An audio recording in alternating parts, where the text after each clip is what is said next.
Okay, so actually tonight I made some pasta. It's got like pesto and what is it, like steak strips, some edamame pasta, and I cooked some onions.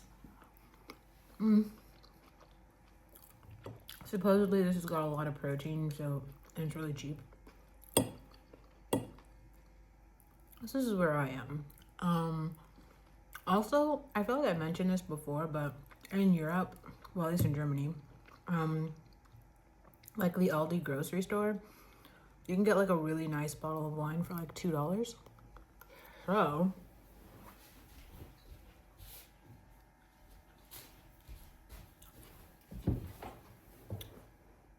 it's called African Rock. Of course, it's South African wine because just my luck, right? Anyway, we're having a conversation tonight about a video. I haven't seen it yet. We're gonna like watch it together. It's from Fragrant Clips, and they're asking the question: is Taylor Swift a feminist dream or a nightmare? You might be like, okay, why would you want to cover this? Yeah, because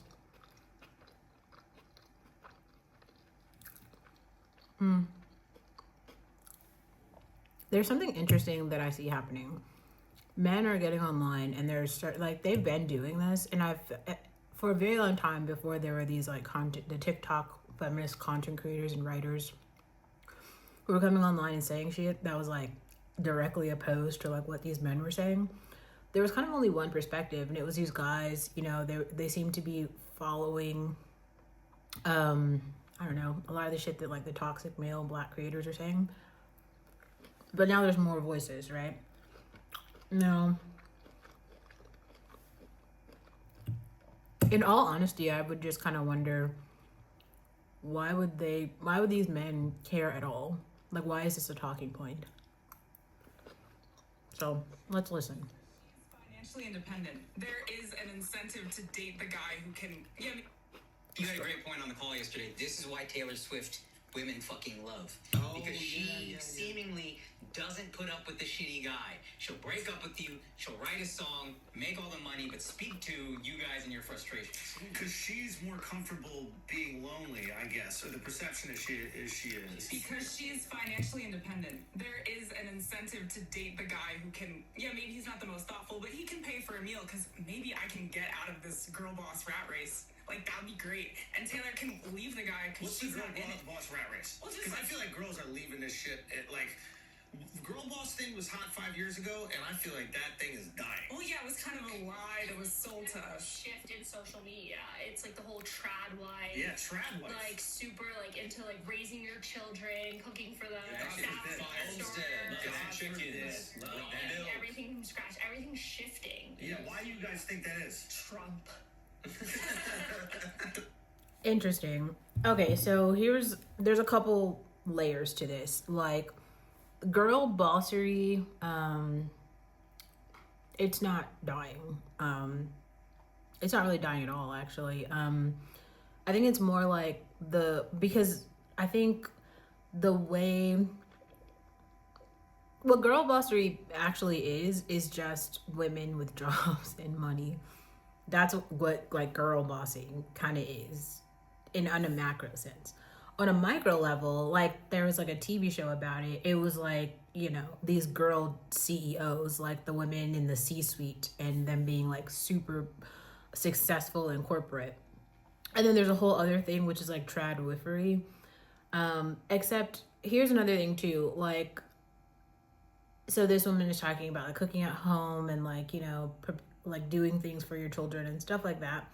I'm not opposed to any of that at all, but I think that it is a little bit delusional for like, with the way the economy is going and more people living in cities, like men don't even have homes to like raise these families in. So like you can't have a chicken coop if you don't have a home.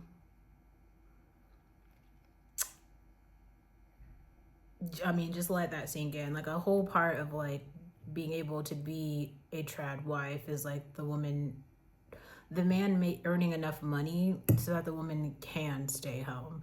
And then there would also have to be some incentive for that man to like want a family. I don't know. This is very strange to say, like, in this period of time. And then the woman was talking about like getting out of the rat race. I would agree, except like I feel like some of you guys are catching on, but if you didn't understand, we are moving from a space where the goal was for a lot of women was to get married, right? It was like the tried and true path of like, your husband will take care of you. That is your path for life, right? Because people were more in like the Adam and Eve phase of like, women need men to provide and take care of them. Now, after like the women's suffrage movement and all of these rights for women, women are actually able to like earn money and then take care of themselves. Especially, this is why so many people push back on the child-free movement. If you're a woman who has reached adulthood and you're able to get a job and you just pay for your own life, you have literally taken away the responsibility of like your family or some man to take care of you. This is really new. This is what, it's not even girl boss. It is literally called adulting. Like, everyone has to just like take care of themselves. That is just called adulting. And as a part of modern society, like, that's what it is. It's just that women also have the additional requirement to like bear children, raise children, and men can't do that. Like, men can't birth children.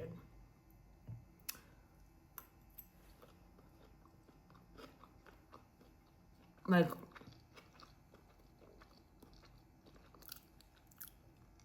the Utah trad wife content creators, if you haven't seen my video about Ballerina Farm and Mona, maybe go watch that video.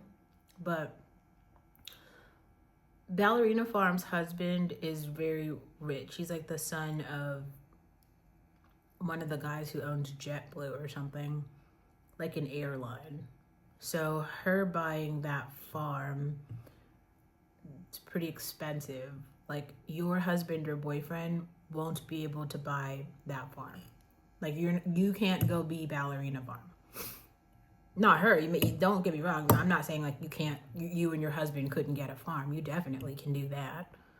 But your life will just look much different than Ballerina Farm's. And Ballerina Farm is a brand.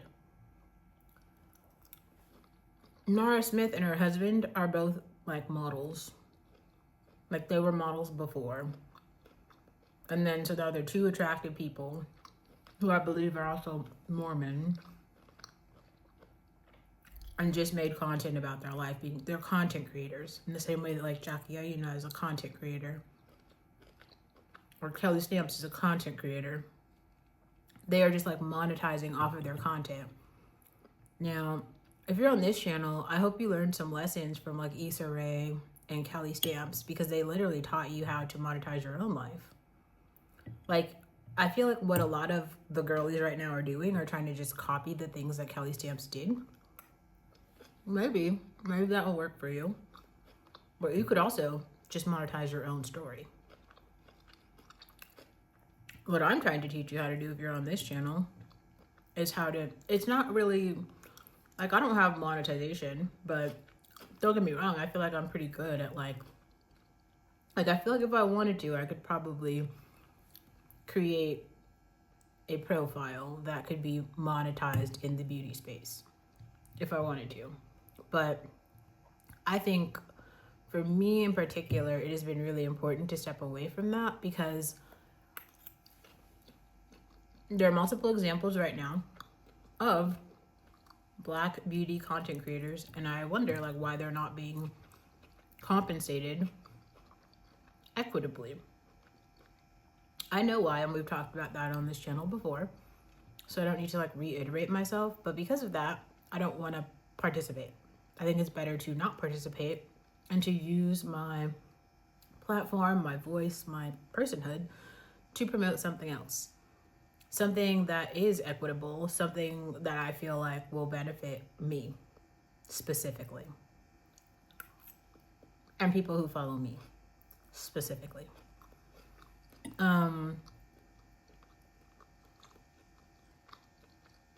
Let's keep going and see what else they have to say. The boy. Oh, wait. Y'all are blaming your own shifting mindset on Trump? I'm not. I think it was a lie because it was like, oh, like. Into the mic. You're. You know we have more of these, but it's really fun that they are all sharing. Everyone has to share. Go on. It's like we were told that you could like girl boss and not have to like, you know, be the Mad Men wife at home. But all of a sudden now we have to do both. No one's planning your dinner reservations or taking care of you. So this is interesting. Also, girls don't date down. Well, I want to get to that in a second. But this is interesting about the girl boss idea. So maybe there's a little part of them they're going, okay, if I go to work, I make that money. Yeah, and you don't have to be with the loser. Yeah, well, no, you don't have to be with the loser for sure, but then you assume that the guy would also pick up some of the slack. Oh yeah.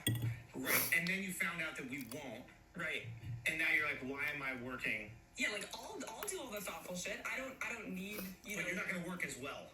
Yeah, I don't want to work as well. Yeah. Give me home or give me office. I don't want to do both. And I think that. So this is the reason why women with jobs are choosing not to have relationships. Relationships with men are taxing, they're stressful, they take shit out of you. Like, and the expectation right now of a lot of men is for equal partnership. Like, they want their wives to work and they want their wives to like be at home. What that woman said is exactly right. I will go to the office or I will be at home. I will not do both. Like, that is two jobs. I'm not willing. She's saying I'm not willing to do two jobs. That is what all of this is about. I think the reason that the soft girl life content creation is coming out, and they're not just being trad wives, like they're okay. Soft life girl content is basically women, especially women of color, who are just showcasing their femininity online in a marketable way. And they're like playing into the beauty industry. Like, I buy lipstick, I wear lipstick, I brush my hair, I shop for clothes. This is good. This is promoting capitalism. The beauty industry is a very profitable industry and business, except like ugly women don't sell products. Like, does that make like nobody is buying products advertised by like unattractive, undesirable women? That's just not a thing.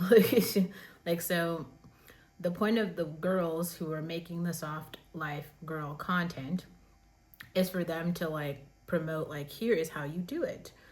You know, I am pretty, I am whatever, and I use this product. You should use this product too. And they're showing like lifestyles. I do this. I read a book.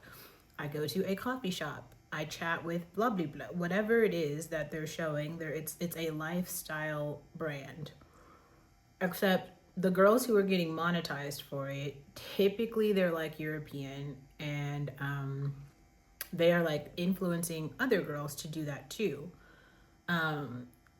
It's almost like we'd have to go a little bit further, because then some girls try to do that, but they don't get monetized for doing it. And then those girls, a lot of the time, end up making OnlyFans content and then getting monetized via OnlyFans content. But all of it is kind of down the same rabbit hole of like using femininity and beauty as a commodity to earn money. Like, right? So the new job is just being female, because the beauty industry is an industry that just circles money, and it's like not going out of style. So if you play into it, you could capitalize on it. So you could also just make content about, if you are a girl and you are feminine, you are pretty, you can just monetize your content. It might take a minute, but you can monetize your own human life, whatever experience that you're going through. And especially if you just watch other content creators and learn from them, then you won't make the same mistakes as them. And I feel like that's actually where Black content creators are at this point. Like, we've all been like learning from each other. Oh, this works, this doesn't work. And then like literally moving forward iteratively very quickly. Okay. And now we're at a point where we can just only basically have social commentary about society. And so when these men are on the couch saying the shit, whatever they're saying, the women have to explain to them the different avenues. And some of those men were talking about women don't date down. I feel like, yeah, a lot of women aren't dating down.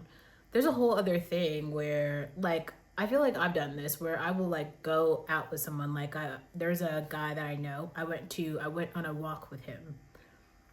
Like, I feel like I was friends with him, and it was just like the more time that I spent with him, he's like, okay, we're dating. I'm like, we're not dating. Like, I'm just a female person in your life, like, but we're not dating. And I had to explain this to him over and over and over again, and it was like the weirdest thing. In his mind, though, like, we were dating, and it's like we're not dating, like, we're not. And so I had to like roll back time. That's a lesson too that I learned. I feel like maybe over the last 2 years. Like, it is very strange to have like male friends sometimes, because like in your mind you're like, oh, you're just like a person in society. In their mind, you're dating. It's fucking weird. The other part of this though is like, okay, so he made a really good point about like loneliness. Oh, well, Taylor Swift is not as afraid to be lonely. Well, I think some of it is like Taylor Swift is able to commoditize her feelings in music and sell that back to the market, and then just have more and more money. So she can just like, she doesn't have to go back to a job after she has a breakup. She can like write a song about it, and then we will like listen to the song and also be able to process her own feelings through her song. So she is providing an like emotional support basically to other women in society via her music. This is a very useful skill. So as we've all like been able to process so many of our feelings through the Taylor Swift music, we've learned the lessons of like the guys, right? Like, oh, when you date this guy and he does this and you don't like it, break up with him. That keeps happening. Like, these guys keep getting broken up with. Now they're on the couch trying to understand, like, some of them are married, but some of them are not. And then I think some of them are trying to like provide hope for, I guess, the single guys or something. I don't know. We'd have to keep listening. Now people are having to do both. Did we decide this like a million years ago? Yeah. Full circle, yeah. To that point, Biologically, we haven't changed. but to that point, would you rather work? You got a guy maybe makes maybe a lot less money than you, but does all the thoughtful shit, or you do the thoughtful shit and they work? Which would you rather? They do the thoughtful shit, and they work. I mean, That's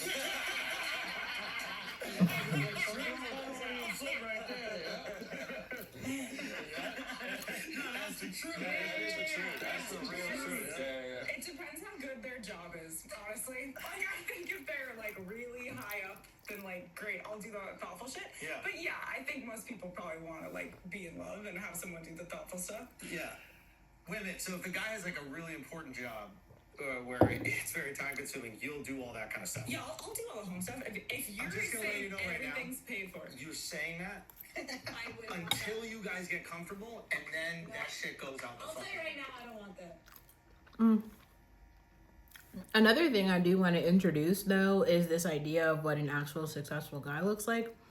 Highly recommend you actually go watch Russell Hartley. Well, he actually just made a video that was really just talking about this, where he basically explained, like, I don't need a woman to do all of the, like, household shit. Like, I have a maid, I have someone, a chef, I have, you know, a driver. Like, those things are services that you can purchase in the economy. So you don't need a woman to do that for you. So what he actually wants a woman to do is be like a female companion, and probably like birth his children. He was even talking about how he would kind of like for them to like even live separately. Like, Russell isn't saying the same thing that these people are saying, and that's because they're in different tax brackets.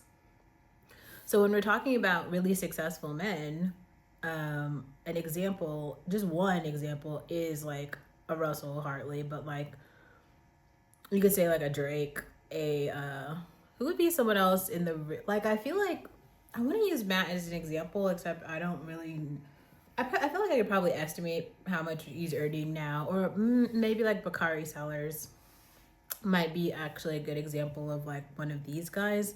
These like politicians, political commentators, I really don't know exactly how much money they're making. I would assume though they're probably making like less, like a significant amount less than like Russell Hartley, so they might not have like a chef and a, you know, nanny and all of those things.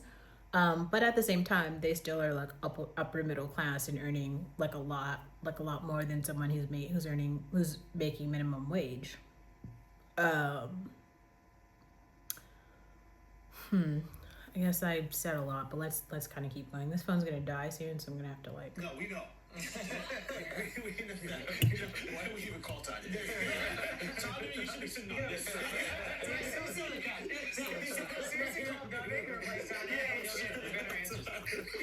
No, I think that everybody, you start to get comfortable, and Yeah, but the money comes with control also, which is the part that I don't like. Yeah, that is bad. If they have, how do we have control? if you're paying for everything, paying for the house, We're married.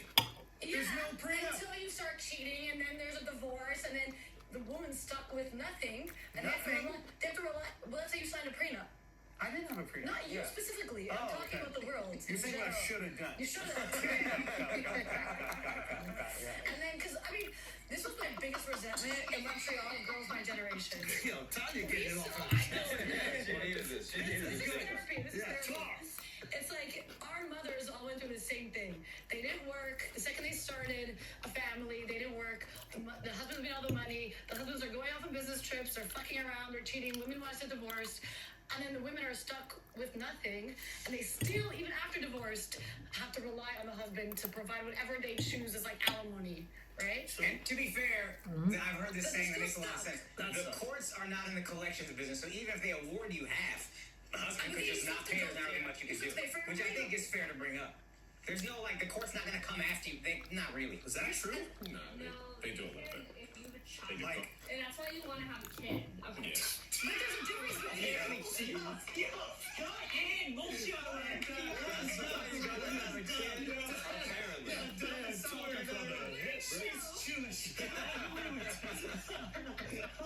So if you trap them, if you baby trap them, Okay, they made some really good points, but that's a whole other video about baby trapping and like let the birth rate fall to hell, especially for Black women. Like, I really highly suggest like really holding off on children until you are just, that's the thing, like with the timing of it all. You could probably go as far as completing your education to be like a doctor or a lawyer by the time the men kind of figure out what they're doing. And so you should actually just do that. Like, that is a more pragmatic strategy for like success or whatever your goal is. If it's to be like a writer or a, I don't know, whatever your like career ambition is, with the time, I don't know what's a good way to explain this. I don't know. It's kind of difficult to understand because then there's a whole other thing about beauty politics and race and things like that where I feel like I just grew up a different way, so I feel like I understand genetic mating and like you could just look at somebody and kind of tell what you're gonna get, but everyone doesn't have that. So I feel like a lot of men are out here going off of like misinformation and things like that, false ideals of beauty or race. And as more people are having children, we're starting to see, right, the proof is in the pudding, kind of what that means and is. And man, this is a bit layered. I'm gonna stop here, but I'll finish another time.